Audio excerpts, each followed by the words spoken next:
Hello there, welcome to Bryan Lomax Movie Talk and my review of Scream 4. This was released in 2011. It saw the original writer, Kevin Williamson, come back to the fray and is once again directed by Wes Craven. We also get original actors back, Neve Campbell as Sidney Prescott, Courteney Cox, Arquette as Gail Weathers, and David Arquette, her husband, in both real life and the film at the time, that is, playing Dewey. The story centres around Sidney once again, obviously being much older now and much wiser, having wrestled with her demons in the arena of writing. Yeah, so she's written a book that has kind of helped her to process everything she went through in those first three movies, and she's kind of stepped out of being a victim and is now in full charge of her life. But yes, once again, another killer strikes, just as Sidney comes back home to her hometown to basically do the book tour, the book promotion. So who is the killer? As usual, we have that mystery.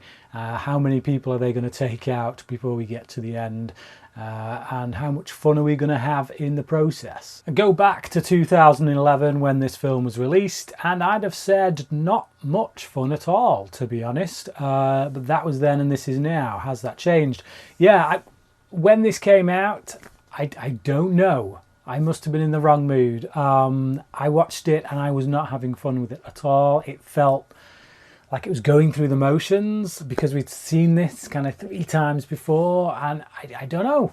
Sometimes you're like that, you're in the wrong mood, something don't hit you quite right, and I never went back and watched it. So yeah, it's talking with my buddies on the Scream Stream crew who insisted that this was much better than I was giving it credit for, which is one of the reasons I kind of ended up doing this Scream review series, really, is to go back and revisit them all. I watched it and I liked it. I did. I liked it, definitely liked it. And then, that was a few months ago, and I watched it again just recently for this review. And I can safely say that yes, this doesn't deserve the disdain that I originally gave it when I first saw it. Like I say, sometimes you're just in the wrong mood. A large part of why this film worked is obviously Kevin Williamson. Having him come back, he knows these characters, he created them, and he knows how to play with pop culture. He knows how to work those references in a way that feels right. Is about the best way I can put it. He has a few jabs at where cinema was at this time, horror cinema, with its kind of endless remakes and sequels and rehashing ideas and things like that, and he works that into the plot of how you would actually go about doing a sequel that breaks the rules, but obviously telling you what those rules are before you can break them. So yeah, all that stuff is still here, but I just feel like it's a bit more on point than it was in the third film because of the way that Williamson handles it. I much prefer Gail and Dewey in this film as well to what I did in the third film. They do still bicker in this, but it feels a bit more natural. It feels like there's more natural reasons for them to do so, and it's still within the context of a marriage, of a married relationship. We get this one character who's like a deputy sheriff, female, and she's baking cookies for Dewey, and that feels a little bit hokey, a little bit too much to put on us. I mean, it has multiple reasons. One, it's to drive a wedge between Dewey and Gail, and will they fall out, won't they, kind of thing. But it's also to set up another suspect in this female cop character, played by Marla Shelton, who I've only seen previously in Planet Terror, I think. I don't know if I've seen her anywhere else. But yeah, I like her here, but she seems a bit wacky. There's a few characters in this, actually, that seem a bit wacky, but not in a they should be here kind of way. Like the original film, you had Randy, who was a bit wacky, but he felt right, he was the movie nerd. It seemed right. So, but there's a few characters here that they're just touching that kind of bizarre Dawson's Creek style thing, which I know Williamson is responsible for Dawson's Creek, but sometimes when those elements creep in a bit too much, it has the tendency to derail the scene that I'm watching. One of the characters who's really guilty of this throughout is this character of Sidney's publicist. She challenges Gail at one point, and yeah, just everything about her is really uppity and just, she feels plastic. And I know that's the point. She's meant to be this plastic character, someone who thinks about the bottom line, about making money rather than people's lives and things like that. But sometimes it just feels, it verges on the edge of caricature rather than character. Sidney herself is back, and it's kind of business as usual. Well, it's not business as usual actually, because she's grown a lot stronger in this. She's no longer the Sidney who runs out of buildings to try and get away from the killer, but rather the opposite. She runs into buildings to basically stop the killer and full on fight them. I like this Sidney. I love this Sidney. So there's one scene in particular when her cousin and this other girl, her friend, they see this killing going on in the house next door. And Sidney comes in when she hears them shouting, sees what's going on, and just bombs it straight over there to confront the killer. Like, no messing about, you know. She means business.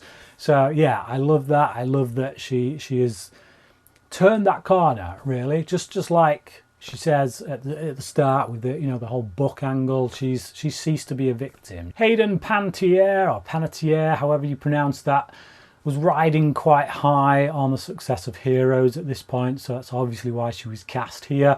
But she's probably the most likeable of the new additions, it must be said. I think that's mainly down to her performance. But yeah, she's just a suspect like everyone else. Pretty much every character in this at some point is a suspect, except perhaps the three main leads.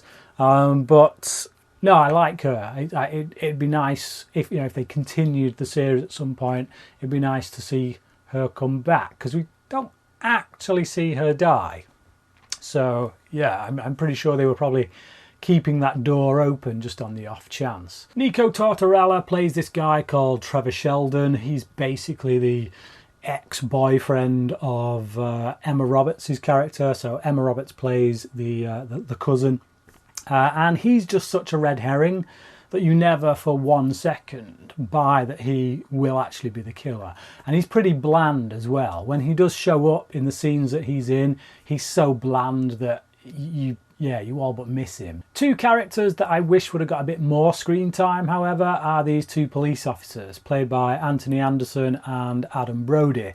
They get this quite long scene in the car when they're on a stakeout, which is quite amusing. I love the chemistry between the two. They're genuinely funny.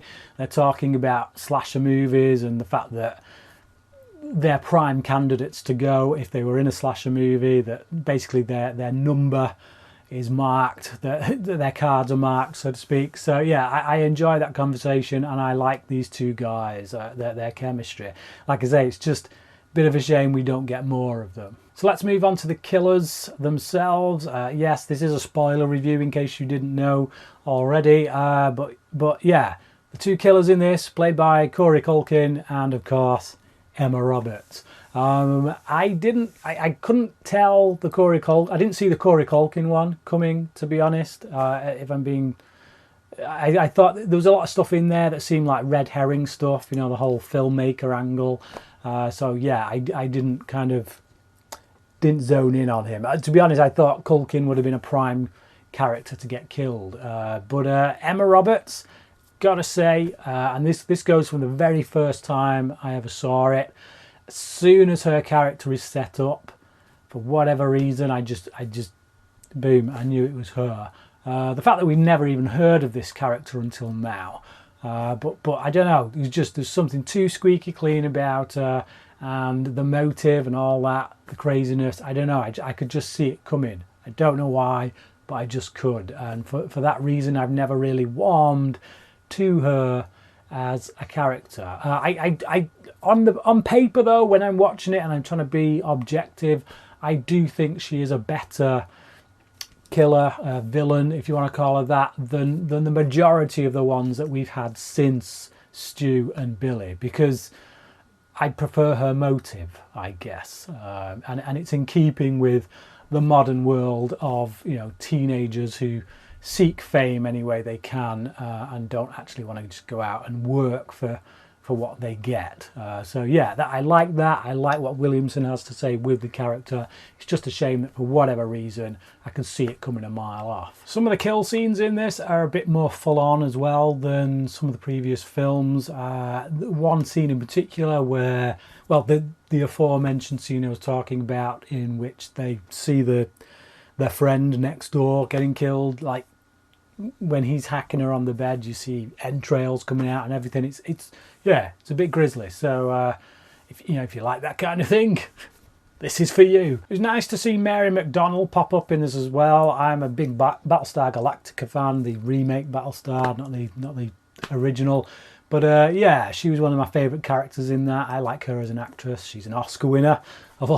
Yeah, she gets knifed through a door. That's what you get for winning an Oscar, I guess. But no, it's a shame she didn't get more to do in this. I think it's a bit of a waste of her talent, if I'm being honest. The film, for the most part, is very strong. I would say it's a very strong entry. But where it falls apart a bit for me is the ending. So in the final act, I just feel like, even now, that bit does feel like we're going through the motions. This whole idea of the killer revealing themselves and giving these big long-winded speeches, that to me starts to feel really old hat. The rest of the film, the mystery element, is really good. You know, seeing these characters interact with each other is really good. I just hate the whole Scooby-Doo style ending, you know, in which they reveal their fiendish plan. And it's just like, really? Are we going through this again? Yeah, that just bugs me a little bit, to be honest. And then the showdown at the end between these five characters really, because you got Dewey, Gale, Sidney obviously, and then yeah, Emma Roberts' character, and then Marla Shelton's police officer comes in, and they're all kind of, and it's only the killer who gets killed. You know, Emma Roberts takes it. She gets taken out. And it's just like, really, we're going to do this again. We're fourth film in now, and we're going to get to the final showdown, and still our three main characters walk away unscathed. For me personally, this was the film to at least get rid of Gale or Dewey, or maybe even both. I just think that would have raised the stakes. I think, you know, have an opening sequence in which, you know, and I said this about the third one, really, that you could have gone with one of those too. But I think by this point, one of them's got to go. It really has. It just creates a feeling of staleness, I guess, that was still going through these motions. That Dewey gets so much happen to him. You know, it was funny in the first two films, the fact that he, you know, it's almost like a bad John McClane. He doesn't quite have the ability, but he still goes through all the crap and comes out the other end of the tunnel, so to speak. But yeah, it was funny for the first two. It got a bit old for the third one. Still doing it here is a bit too much. You know, the amount of hitting his head takes with that bedpan at the end, there's no way he's getting up. I'm sorry, but yeah, just no way. I like the opening. I like the fact that we get these different cameos from the likes of like Anna Paquin and other people, Kristen whatever her face is. But no, it's good. I liked it. It was very enjoyable. It's kind of, yeah, a red herring and then another red herring. And it's actually the stab movies. What we're seeing once again is these different, you know, iterations from various stab movies. But yeah, I like it. I like that it reels you in. You think you're watching genuine characters, but they actually turn out to be movie characters, and then we do it again. It's like you don't know, you know, for the first 10 minutes, who's actually the real characters here, who's going to be our first fall guy or fall girl, you know. So yeah, I like the opening, I like what it has to say about sequels and the endless kind of, you know, just pumping out of sequels that were obviously prominent around the time this came out. And always have been, really, within the horror genre. But no, someone that I haven't mentioned in my previous reviews is Roger Jackson, who of course is the voice to Ghostface. You know, whenever that phone call is made and you hear that guy on the other line, he's the guy who does the voice. And I can't believe I've not mentioned him until now, but yeah, he does such an amazing job, I think. I think there's something really sinister about his voice. Hard to believe that this is someone who apparently has done voices in the Powerpuff Girls, but hey, there you go. But no, his voice really works as Ghostface, and I believe he went on to do it in the TV series as well, which, you know, I like that they kept that continuity at least. But no, I like him. I like what he brings, the delivery of some of his lines, some of the threats he gives. They really do sound threatening. At the end of the day, this is just a guy on the other end of the telephone. You know, until you know who he is and what he's about, there's not really that much he can do to hurt you, because he's just a voice on the telephone. So the fact that when he says some of these threats, when he comes out with some of these one-liners, you do genuinely feel a shudder, like, oh my goodness, this guy's going to do something. Yeah, that's all in his voice work, I think. So this is a really enjoyable entry in the series. Like I say, it's not flawless. It doesn't quite hold up to that original first film. I like where all of our main characters are at. I just don't like the fact that we do go through some of the motions yet again without committing to a genuine payoff, without, I guess, having the guts to do what needs to be done at this point. But other than that, really enjoyable ride. 3 out of 5 for me. I'm reluctant to go any higher than that for now, just because of some of the low points that I have mentioned. But it is enjoyable, you know, by slasher sequel standards. You know, the slasher genre isn't exactly famed for pumping out brilliant sequels. Diminishing returns is kind of the rule for the most part. So yeah, the fact that this gets a 3 out of 5 is pretty respectable. So yeah, but what about you? Do you feel I've been harsh, unfair maybe? Yeah, I want to hear what you think about Scream 4. Leave your comments down below. Let me know what you think. Thanks for watching this video, and until next time, cracking.